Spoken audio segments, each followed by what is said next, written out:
अस्सलाम नाज़रीन, मैं हूं असद अली तूर अपने प्रोग्राम असद तूर अनसेंसर्ड में।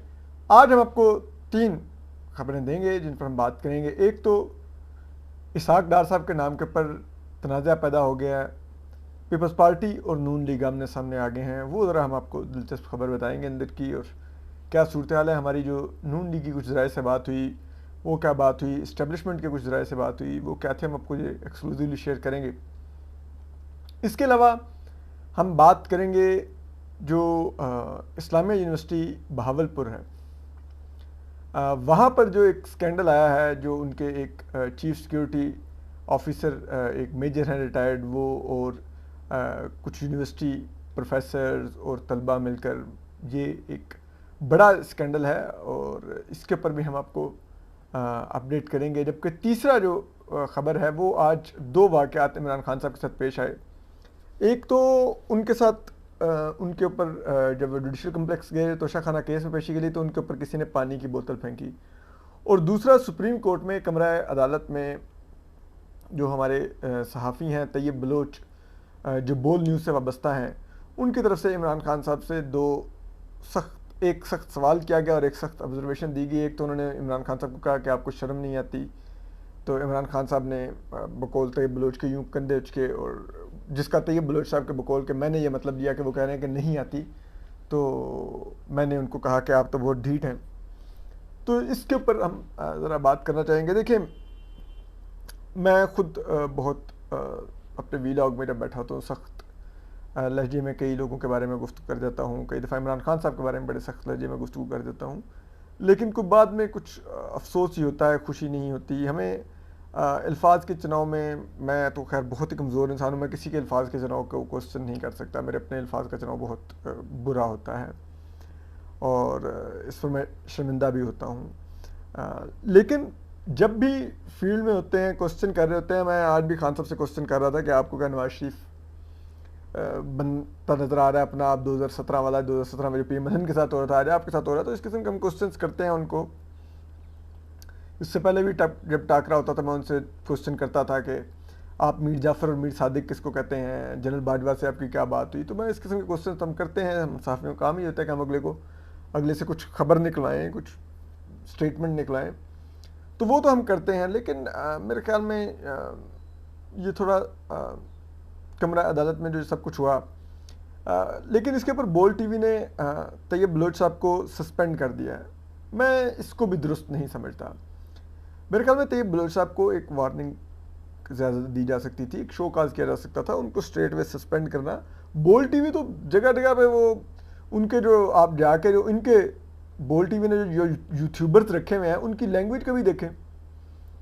सिकंदर सुल्तान राजा, तुम्हें शर्म नहीं आती, शहबाज शरीफ डूब मरो, ये तो सारे इनके तो एंकर स्क्रीन के ऊपर सब कुछ कहते हैं। ये किस मुंह से तैयब बलोच को सस्पेंड कर रहे हैं? सिर्फ इसलिए कि उन्होंने चेयरमैन पीटीआई को किया है? ये तो मत कीजिए इतना दोगला में यार। आपका तो चैनल है ही सारा का सारा बाजारी जुबान पे और बाजारी लोगों से भरा हुआ। चंद एक नामों के अलावा आपके चैनल में कोई क्रेडिबल नाम है कौन सा? मेजॉरिटी तो यही आपने यूट्यूबर भर्ती किए हुए हैं। तो ये तो मत कीजिए कि तैयब बलोच को आप इस बुनियाद पर सस्पेंड कर दीजिए कि आपने इस वक्त पीटीआई के उस सेगमेंट को खुश करना है। ये मत कीजिए तैयब बलोच के साथ। हाँ, उनको वार्निंग मिलनी चाहिए। तैयब बलोच साहब को मैं समझता हूँ अपने अल्फाज की वजाहत करके अपने अल्फाज को वापस ले लेना चाहिए। कोई इसमें मुज़ायका नहीं है। ना तो तैयब बलोच का इससे कद छोटा होगा, ना ही कोई और। मुस्तकबिल में तैयब बलोच साहब को ये एहतियात करनी चाहिए कि जब वो किसी से क्वेश्चन कर रहे हो तो क्वेश्चन की लैंग्वेज ऑफेंसिव ना हो। तनकीदी क्वेश्चन ज़रूर करें, सख्त क्वेश्चन करें, ये सहाफ़ी का हक़ है, लेकिन उसकी लैंग्वेज का ध्यान रखें।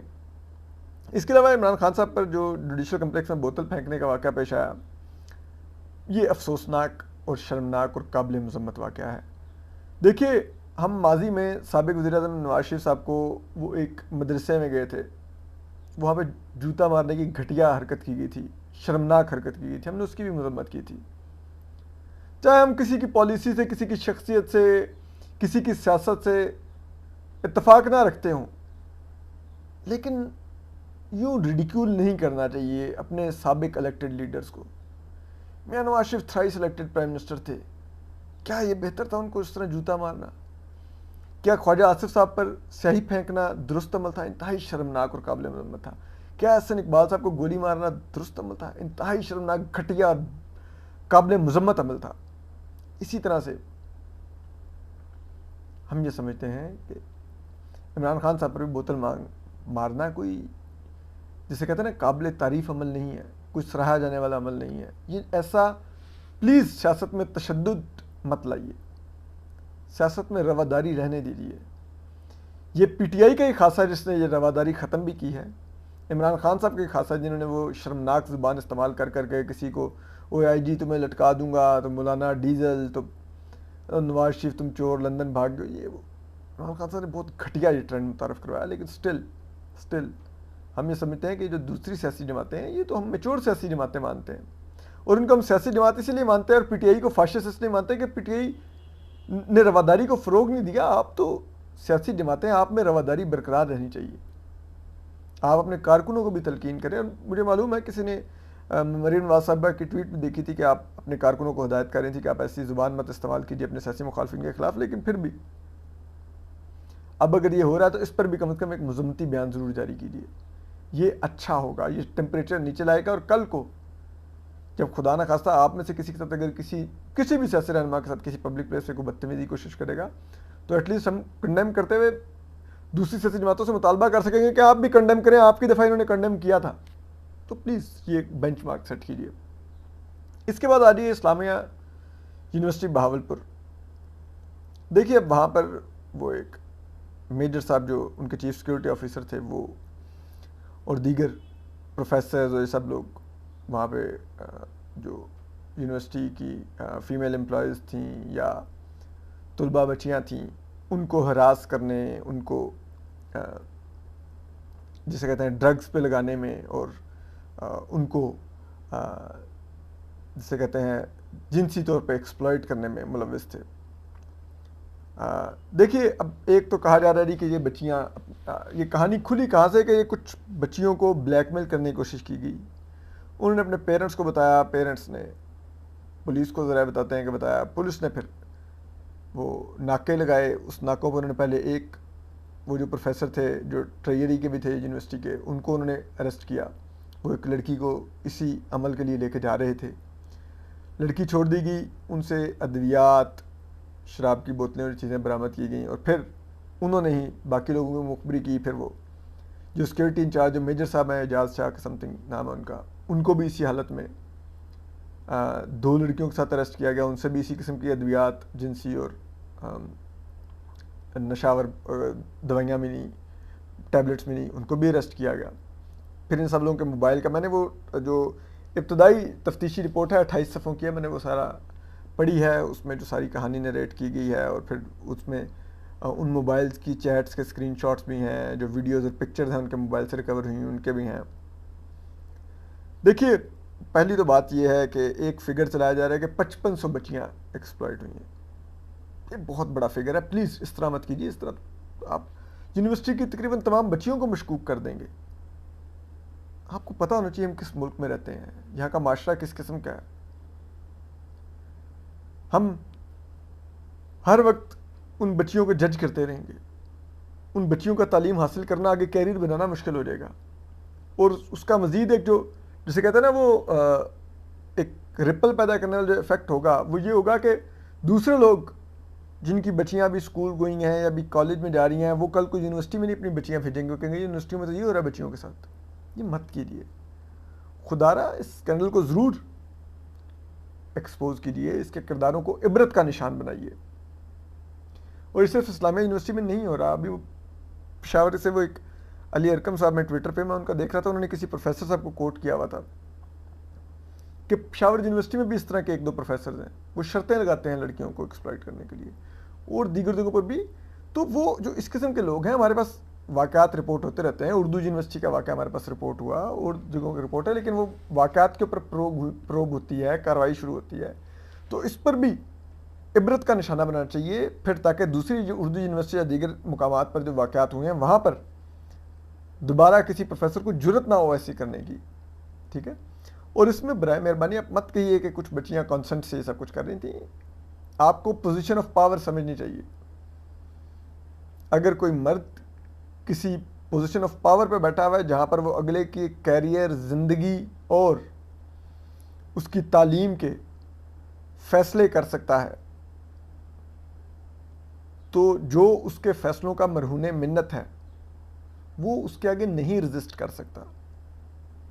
वो अगर बज़ाहिर अपनी मर्जी से भी उस अमल में शरीक हो रहा है तो याद रखिए वो उस अमल में शरीक होने के लिए मेंटली इन्फ्लुएंस्ड है उससे। तो आपको ये चीज़ समझनी होगी। प्लीज़ कहना छोड़ दीजिए कि जी वो फलान हो गया तो इस वजह से हो गया, ये मत कीजिए। वो बच्चियाँ कमज़ोर हैं, उनको इन दरिंदों ने एक्सप्लॉइट किया है, इनको इबरत का निशान बनना चाहिए। और ये मुझे एक और चीज़ भी है, ये हमारी हर यूनिवर्सिटी में उठ के ये फौज के अफसरान जनाब चीफ सिक्योरिटी अफसर भर्ती हो जाते हैं, हमारे प्राइवेट ऑर्गेनाइजेशंस में चीफ सिक्योरिटी अफसर और एडमिन के लोग उमूमन रिटायर्ड फौजी अफसरान होते हैं। अब आप कहेंगे कि जी मुझे रिटायर्ड फौजी अफसरान शायद बुरे लगते हैं, ये बात नहीं है। लाहौर में पंजाब यूनिवर्सिटी का वो कर्नल के ब्रिगेडियर है चीफ सिक्योरिटी ऑफिसर, वो पुलिस वालों के साथ आके बलोच तालिब इल्म को हॉस्टल से घसीट के उनके हवाले कर रहा था। हालांकि उसका तो होना ही चाहिए था कि पुलिस यूनिवर्सिटी प्रेमिसेस में दाखिल नहीं हो सकती, लेकिन उसने वो किया बलोच तालिब इल्म को हवाले। वीडियो आई बाद में, वो बच्चा ईद की छुट्टियों पर घर जाने वाला था, वो बजाय घर पहुंचता है वो रिटायर्ड फौजी ऑफिसर ने उठा के पुलिस के और एजेंसियों के हवाले कर दिया, वो उठा के ले गए। तो ये बात ये है कि आपको एक चीज़ समझनी होगी कि जो हमारे फौजी अफसरान होते हैं ये ठीक है, मिलिट्री की इनकी ट्रेनिंग होती है, गन का इस्तेमाल जानते हैं, ये जंगी स्ट्रेटजीज बना सकते हैं, लेकिन ये गवर्न करना नहीं जानते। चाहे वो एक यूनिवर्सिटी या एक स्कूल या एक कॉलेज के अंदर हो या एक किसी प्राइवेट इदारे के अंदर हो, ये उस चीज़ को नहीं जानते। सिविलियंस की ट्रेनिंग मुख्तलिफ होती है, फौजी अफसरान की ट्रेनिंग मुख्तलिफ होती है, हमारा ज़िंदगी का डिसिप्लिन मुख्तलिफ होता है, आपका डिसिप्लिन मुख्तलिफ होता है। आप नहीं हमें ट्रीट कर सकते वैसे जैसे आप अपने फौज के इदारे में अपने सब ऑर्डिनेट्स को या अपने दूसरे लोगों को ट्रीट करते हैं। समझिए इस बात को, आप नहीं कर सकते तो मत आइए इन इदारों में। हमारा और चीज़ें देखने का अंदाज होता है, आपका और होता है। आपकी सारी कैरियर ही फौज के अंदर बुलशिटिंग करते गुजरता है अपने साथियों की। आप लोगों की जिंदगी की कैरियर की गाली स्टार्ट एफ से होती है, ये आपकी स्टार्टिंग गाली होती है। तो मत ना इसको हमारे साथ मिक्स कीजिए। आपको हम लोग रिटायरमेंट पर इतने रकबे सब कुछ देते हैं, इसलिए देते हैं कि भाई अब अपना अच्छा गुजर बसर करें। यही कह के आप हमसे लेते हैं ना। फौजी फाउंडेशन की इतनी बड़ी इदारे हैं, कौन सा बिजनेस है जिसके अंदर आप नहीं वहां पर अपने अफसरान को खपा लिया करें। यहां पर भेजते हैं, उनको नहीं पता किस तरह से ट्रीट करना है, और फिर अगर कोई जुराइम पेशा ज़हनियत का है तो वो इस्लामिया यूनिवर्सिटी वो मेजर रिटायर्ड कर रहा था, वो फिर वही कर रहा है। तो कुछ ख्याल कीजिए। फिर अब आप आ जाइए कि जो इसहाक डार साहब का नाम है, इसहाक डार साहब के नाम के ऊपर आज फाइनली जो एक प्रॉपर, आल्दो कल रात भी फैसल करीम कुंडी साहब ने तरदीद की थी, आज फैसल करीम कुंडी साहब और मिनिस्टर फॉर क्लाइमेट चेंज शरीर रहमान साहब ने प्रेस कॉन्फ्रेंस की और उन्होंने कहा कि ये फेक खबरें हैं और उनकी बुनियाद पर एक नाम चला दिया गया है कि वो इंटरिम प्राइम मिनिस्टर बन गया, और ऐसा नहीं है। और उन्होंने एक जुबानी खेज बात की, उन्होंने कहा कि जो इंटरिम गवर्नमेंट होती है उसके लिए गैर जानिबदार होना ज़रूरी है। ठीक है, यानी कि उन्होंने इसहाक डार साहब को स्ट्रेट वे उनके नाम पे उन्होंने क्रॉस लगाते हुए कहा कि गैर जानिबदार होना चाहिए। यानी कि इसहाक डार साहब ज़ाहिर बात है PMLN से उनकी पुरानी वाबस्तगी है, वो चौथी दफ़ा पाकिस्तान के फाइनेंस मिनिस्टर बने हैं, और उनकी जिसे कहते हैं पिछली 4 दहाइयों की सियासत वो PMLN से है वाबस्ता। और PMLN में भी बहुत सबसे नवाज शरीफ साहब के करीबी, जो अगर आप कहें कि मैं 3 नाम ले सकूँ तो उसमें एक नाम इसहाक डार साहब का है। तो वो उनकी जानबदारी का सवाल तो उठेगा।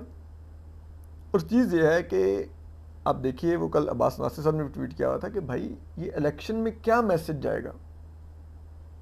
आप तो एक आने वाले इलेक्शन की जानबदारी पहले ही मशकूक कर देंगे, क्या ज़रूरत है ऐसा स्टेप लेने की। और हम आपको बताएं ये खबर फेक नहीं है, जो शरी रहमान साहबा ने कहा कि ये फेक न्यूज़ के ज़रिए कर दिया गया, इसहाक डार साहब को ताज पहना दिया गया, ऐसा नहीं है। पहली बात तो ये है कि शहबाज राना बहुत क्रेडिबल सहाफ़ी हैं, कम अज़ कम मैं उनकी खबर को डाउट नहीं कर सकता। वो एक बहुत ही इंटेग्रिटी वाले क्रेडिबल सहाफ़ी हैं। तो ये उनकी स्टोरी है तो ठीक ही है। और फिर इसहाक डार साहब ने खुद कल इंटरव्यू में तरदीद नहीं की कि वो इंटरिम प्राइम मिनिस्टर बन जाए, बल्कि उन्होंने कहा कि अल्लाह ने मुझे जो मौका दिया तो मैं इस तरह से उन्होंने बात की, यानी कि वो तस्दीक कर रहे थे कि हाँ मौका मिलेगा तो मैं करूँगा। और उन्होंने, अगर वो कहते कि नहीं मैं तो इंटरिम प्राइम मिनिस्टर बनना ही नहीं चाहता, उन्होंने ऐसा कुछ भी नहीं कहा, बल्कि उन्होंने कहा दिया कि जी बस अल्लाह ने पहले भी मौका दिया खिदमत का, आगे भी करूँगा ये।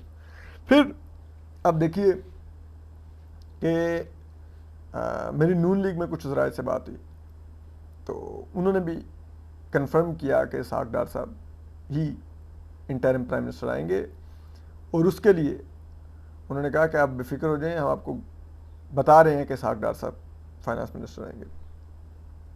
अब इसमें चीज़ ये है कि पीपल्स पार्टी फिर क्यों इसहाक डार साहब के नाम को अपोज कर रही है।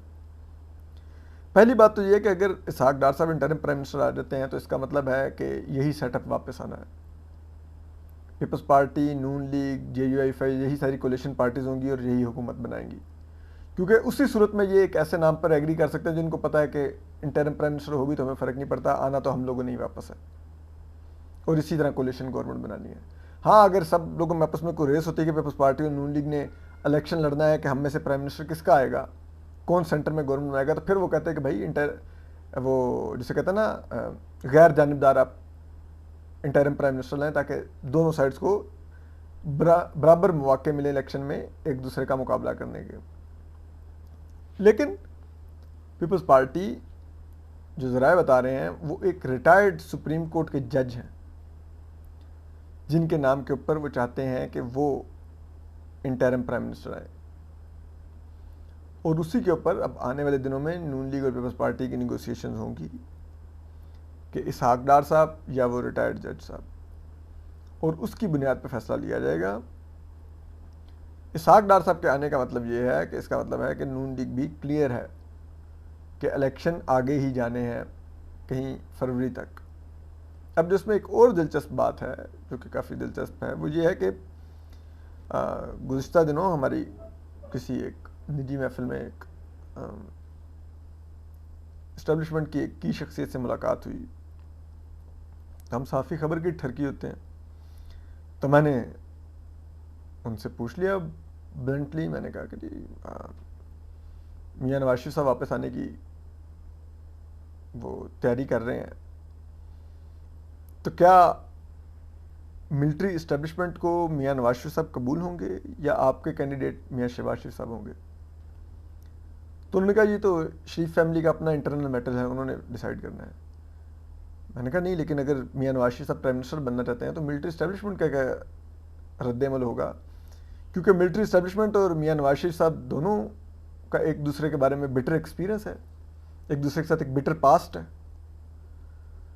तो उन्होंने कहा कि देखिए हमारा बिटर पास्ट तो इसहाक डार साहब के साथ भी था, लेकिन आज देखिए वो फाइनेंस मिनिस्टर हैं पाकिस्तान के, हम उनके साथ काम कर रहे हैं।